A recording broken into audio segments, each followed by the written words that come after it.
ఈ విషయంలో నేను నేను నేను నేను ఇది తప్ప ఇంకొక విషయం తెలియదు. ఇది మారాలి, మార్చుకోవాలి. ఎక్కడికి వెళ్తే అక్కడ ధర్మాలు పెట్టుకోవాలి.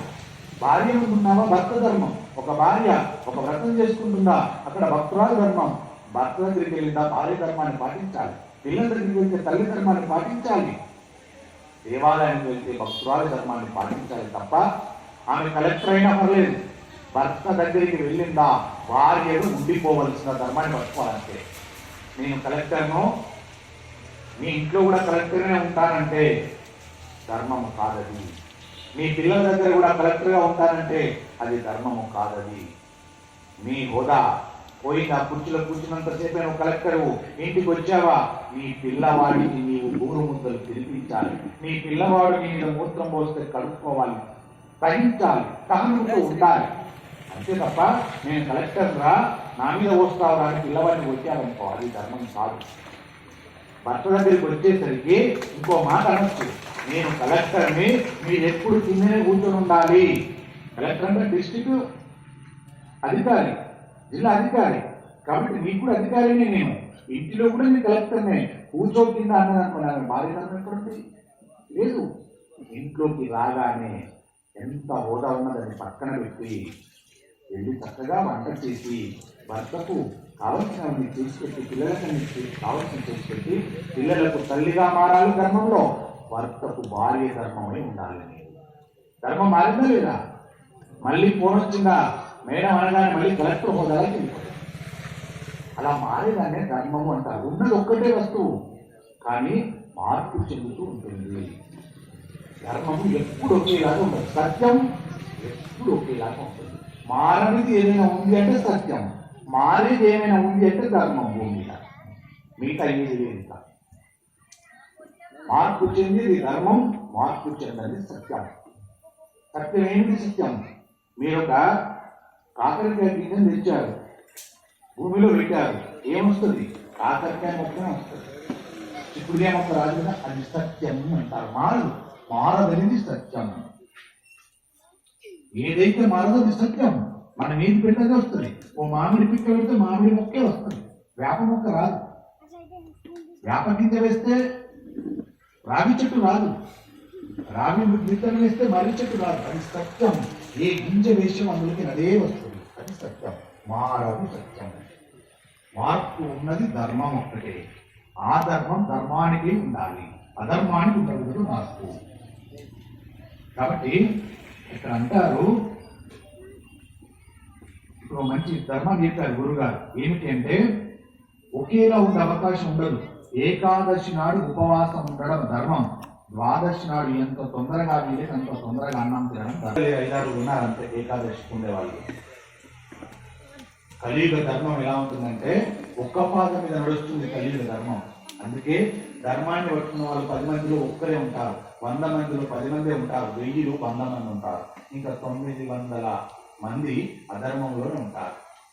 ఇప్పుడు 900 మందిని ఇటువైపు నిలబెడితే వాళ్ళదే మెజారిటీ ఎక్కువ ఉంటుంది, 100 మంది ధర్మం ఉన్న వాళ్ళు తక్కువ మెజారిటీ ఉంటుంది. ఇప్పుడు ఒకడు కొత్తగా వచ్చాడు, ఎందులో చేస్తాడు? మెజారిటీ ఉన్న దాంట్లో చేస్తాడు. తక్కువ మంది ఉన్న చేస్తాడా? చేయడు. అంటే అర్థం నాకు ధర్మం అంటారులే, ఎక్కువ మంది ఉన్నది నాకు కావాలి. పెద్దలు ఒక మాట అంటారు, నలుగురు నడిస్తే బాట అవుతుంది అన్నారు. కానీ ఇప్పుడు నలుగురు నడిచే బాట అధర్మముతో కూడుకున్న బాట. దయచేసి పట్టుకోవాలి మనం అందరం కూడా. ఇప్పుడు నలుగురు నడిచే బాట అధర్మముతో కూడుకున్న బాట, ఒక్కడు నడిచేదే బాట ధర్మమైన బాట. అది బాగా పట్టుకోండి. ఈనాడు మీరు తొలగించండి. 10 మంది నడిచే దారి నేను నడుస్తాను అనకు. 10 మంది నడిచే దారి అధర్మమే. ఏంటి ఆ దారి?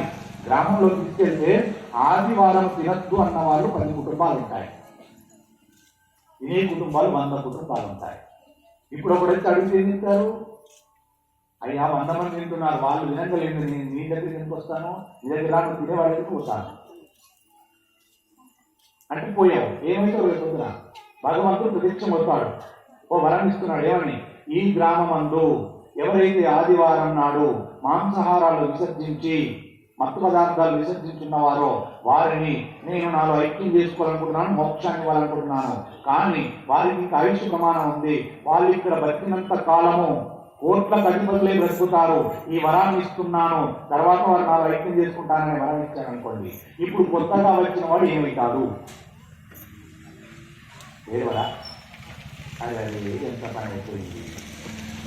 10 మంది నడిచే దారిలో నడవకపోతుంది, 90 మంది నడిచే దారిలో నడిచారు, వాళ్ళే మెజారిటీ ఉన్నారని. ఈ 90 మంది భ్రష్టు పట్టిన దారిలో ఉన్నారు, 10 మంది దారి నడిచింది గొప్పది అయిపోయింది. మనం వెళ్ళేదారు అది. దయచేసి వాడు తింటున్నాడు, వీడు తింటున్నాడు, వాడు తాగుతున్నాడు, వీడు ఇది చేస్తున్నాడు, వాడు అది చేస్తున్నాడు, వాడి దాన్ని నేను పోతాను అంటున్నాను.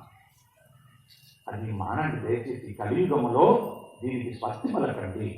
10 మంది నడిచే దారి అధర్మమే, ఒక్కడు నడిచే దారి ధర్మం. ఈ కలియుగ ధర్మం, దీన్ని మార్చండి దయచేసి. ఆ ఒక్కడు ధర్మాన్ని పట్టుకొని పోతాడు, ఆ ధర్మాన్ని పట్టుకొని వాడితో నువ్వు పో, మోక్షానికి చేరువవుతావు. 10 మంది నడిచే దారిలో ఖచ్చితంగా గోతిలోనే పడతావు. గోతులు ఉన్నాయి ముందుగా, అప్పటిదాకా తెలియదు. 10 మంది నడిచే దారిలో మళ్ళీ ఇంకో దారి ఉంటుంది వాళ్ళకి. ఇక పోయి గోతులో పడడమే వాళ్ళు. నువ్వు పడ్డ తర్వాత నేను వెనుకకు వస్తానంటే తెలియదు కదా, అందులో పడిపోవడమే. అలా ఉంటుంది. ఏకాదశి రోజు ఎవరైతే ఉపవాసం ఉంటున్నారో, ఒక్క పొద్దు అనరు, ఏకాదశిని ఒక్క పొద్దు అనరు. ఒక్క పొద్దుని మీరు పెట్టుకున్నారే, రోజు ఉండేదాన్ని దాన్ని ఒక్క పొద్దు అంటారు. అది దేవుడికి చెందబడదు, దేవుడి కోసం ఉండేది కాదు. ఒక్క పొద్దు ఉపవాసం ఉండేది దేవుడికి చెందుతుంది. ఆ ఉపవాసం దేన్ని అన్నారు అంటే, శాస్త్రంలో ఎక్కడ కూడా ఒక్క పొద్దు ఉండు అని ఎక్కడ చెప్పలేదు శాస్త్రము, ఏ గ్రంథాలలో లేదు. ఉపవాసం అని మాత్రమే ఉన్నది. ఉపవాసం అంటే మీ అందరూ తెలుసు, ఉప అంటే దగ్గర, వాసం అంటే దేవుడికి దగ్గర వాసం చేయండి. అది ఎప్పుడు చేయాలి? ఏకాదశి రోజు నాడు చేయమని చెప్పింది శాస్త్రము. ఎలా చేయాలి? నీ శరీరం సహకరిస్తే నీళ్లు కూడా నీ నోట్లో పోయకుండా ఉండు, ఉపవసించు. ఎలా ఉపవసించమన్నామని ఏం చేస్తాం? అన్ని పనులు చేసుకుంటూ ఉంటాం. ఆ రోజు కూడా అన్ని పనులు చేస్తే ఏమైతే అలసిపోతావు, శక్తిహీనులు అవుతావు. అలా కాకుండా ఏం చేయాలి? ఏకాదశి ఉన్నాడు, నీవు పరమేశ్వరుడు అంటే నీ ఇష్ట దైవాన్ని స్మరణ చేస్తూ ఉండాలి. ఏకాదశి ఉదాహరణకు నాకు శివుడు అంటే ఇష్టం, నేను ఏకాదశి రోజున ఉంటాను. కానీ నేను నారాయణ నారాయణ అనాల్సిన అవసరం లేదు, గోవిందా గోవిందా అనాల్సిన అవసరం లేదు. ఈ ఏకాదశి రోజు కూడా నేను శివా శివా శివా శివోహం శివోహం శివోహం అనుకుంటుండదు. శ్రీ మహావిష్ణువు సంతోషపడతాడు. వారికి వేదాలు లేవు. శివాయ విష్ణు రూపాయ విష్ణువే శివ రూపాయ, శివస్య హృదయం విష్ణస్య విష్ణస్య హృదయం శివస్య. అంతే తప్ప మీరు ఏం కాదు. ఆ రకంగా కూడా నేను ఉపవసించాను ఆ రోజంతా. కూర్చొని భాగవతానికి సంబంధించిందో, రామాయణానికి సంబంధించిందో, లేదా భగవద్గీతకు సంబంధించిందో నేను శ్రవణం చేయాలి. ఎప్పుడు? బ్రహ్మ ముహూర్తంలో లేచాను ఆ రోజు, ఏకాదశి రోజు నాడు. ఏకాదశి వ్రతం అంటూ ఉంటుంది ఒకటి. అంత పెద్ద వ్రతాలు ఇప్పుడు మనకు చేసే ఓపిక లేవు మన దగ్గర. కనీసానికి ఆ రోజు ఉపవాసించాలి, ఉపవాసం చేయాలి. ఎలా? బ్రహ్మముహూర్తంలో లేచాం, స్నానం ఆచరించి చక్కగా దీపారాయణ చేసుకొని ఇంట్లో ఏ సంభారాలను చేయాలనుకుంటున్నామో దేవుడి దగ్గర అవన్నీ చేసుకున్నాం. అయితే తర్వాత ఆ రోజు ఏ కార్యక్రమాలు పెట్టుకోలేదు. దయచేసి 15 రోజులు ఒక్కసారి వస్తుందండి ఏకాదశి. ఆ రోజు ఏ కార్యక్రమాలు పెట్టుకోకూడదు. నిన్ను ఉద్ధరించుకోవడానికి చేసే కార్యక్రమం ఇది. ఆ ఏకాదశి రోజు నాడు అలా చేసుకొని కూర్చొని నీకు సంబంధించినటువంటి ఇష్టదైవ నామ చేస్తూనే ఉంది. మరి ఎంతసేపు కూర్చోలేని అలా కూర్చోలేను కదా. కూర్చోకు ఏ పని చేసినా నామస్మరణ మానకు అని చెప్పింది. దాన్నే ఉపవాసం అన్నారు. ఉదాహరణకు ఇంట్లోనే కూర్చున్నాను, ఎక్కడికి వెళ్ళలే, ఇంట్లోనే వ్యాపారం ఉంది, వ్యాపారం చేసుకుంటున్నా, కానీ వ్యాపారం మీద లేదు మనసు. మనసు అంతా శివ శివ శివ శివ శివ అనుకుంటూ చేసుకున్న పని. ఉపవసిస్తున్నావు, ఏకాదశి వ్రతం అవుతుందని చెప్తాను. అలా కాకుండా పొద్దున్న లేచాను, దీపారాయణ చేశాను, ఏమి తినకూడదు తాగకూడదు అన్నారు, తెలుసుకున్నాను మహాభారతంలో. కాబట్టి ఏమి తినను ఏమి తాగను, ఈ రోజంతా ఉపవాసం ఉంటా. కానీ బయటకు వెళ్తా, 100 మాటలు మాట్లాడతా, అబద్ధాలు మాట్లాడతా, ఇంకొకరితో కొన్ని అనవసరమైన వాక్యాలు మాట్లాడతా, వ్యాపారం చేసుకుంటా. వ్యాపారంలో కూడా అబద్ధం ఉంటుంది కదా. అబద్ధం ఆడకూడదు ఏకాదశి రోజునాడు. మౌనంగా ఉండాలి ఏకాదశి రోజునాడు. నేను పట్టమని చెప్పలేవరు ఏకాదశి రోజునాడు. ఎవరు పట్టుకున్నాను నేను? పట్టకు. పట్టి ఎందుకు పాపాన్ని తీసుకుంటావు? పట్టు ఎలా పడతావు? మౌనంగా ఉండు. ఏకాదశి చెయ్యాలంటే మౌనంగా ఉండు. మౌనంగా ఉండి నీ ఇష్టదైవ నామస్మరణ చేస్తుండు. అలా చేసి ఆ రోజంతా గడిపి మళ్ళీ సంధ్యాసమయమైందా స్నానం ఆచరించి దీపారాధన చేసుకొని మళ్ళీ నీ శక్తి వేరా బయటకు మాట్లాడకు. మానసికంగా కలవు. మానసికంగా మనం చెప్పినారుగా, నీ నోటిలో నాలుక కదలకుండా మాట్లాడడం అలవాటు చేసుకో. సాధన చేసుకో. నాలుక కదలకుండా మాట్లాడడం. రామాంటవా నోట్లో నాలుక కదలకుండా చేయాలి. నీ అంతరాత్మ చేస్తుందని అర్థం చూస్తారు. నాలుక కదలిందా నీ దేహం చేస్తుందని అర్థం. నాలుక కదలకుండా చేశావా నీ అంతరాత్మ పరమాత్మను గుర్తిస్తుందని అర్థం. అప్పుడు నీ మనస్సు నిలకడగా ఉంటుందని అర్థం. నిలబెట్టవచ్చు నీ మనస్సును. అలా సాధ్యమైనంత వరకు చేసి చేసి నీ శరీరం సృష్టించిన తర్వాత కాసేపు ఇంకా నీ శరీరం సహకరిస్తే ఏమి ముట్టకు. సహకరించకపోతే పాలు పండు మంచినీళ్ళు తీసుకో. అప్పుడు రాత్రి మళ్ళీ ఇష్టదేవాన్ని ప్రార్థన చేసి పడుకో.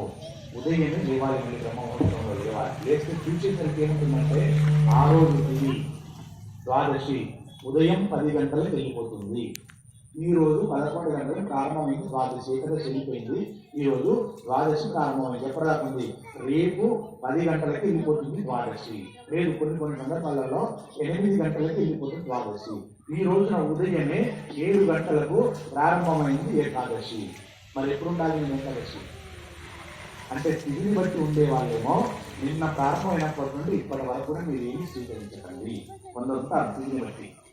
కొందరేమో వ్రతం చేసుకుంటారు, అంటే ఉపవాసిస్తూ ఉంటారు. ఉపవసించాలనుకునే వాళ్ళు కూడా ఇలా తిథిని బట్టి చేసుకోవచ్చు. అయిపోయిన తర్వాత ఈ రోజంతా కూడా జాగ్రత్తగా ఉండాలి. నిన్నటి నుండి మొదలుపెట్టి ఈ రోజంతా ఉండాలి. పాలు పండ్లు స్వీకరించి మీ శరీరం పడకపోతే మళ్ళీ ఉదయం లేవగానే వెంటనే రియాక్షన్ కార్యక్రమం. 4-5 రకాల కూరలు చెయ్యమాకు. 4-5 రకాల ప్రసాదాలు చెయ్యమాకు. కేవలం ఒక్కటే నీవు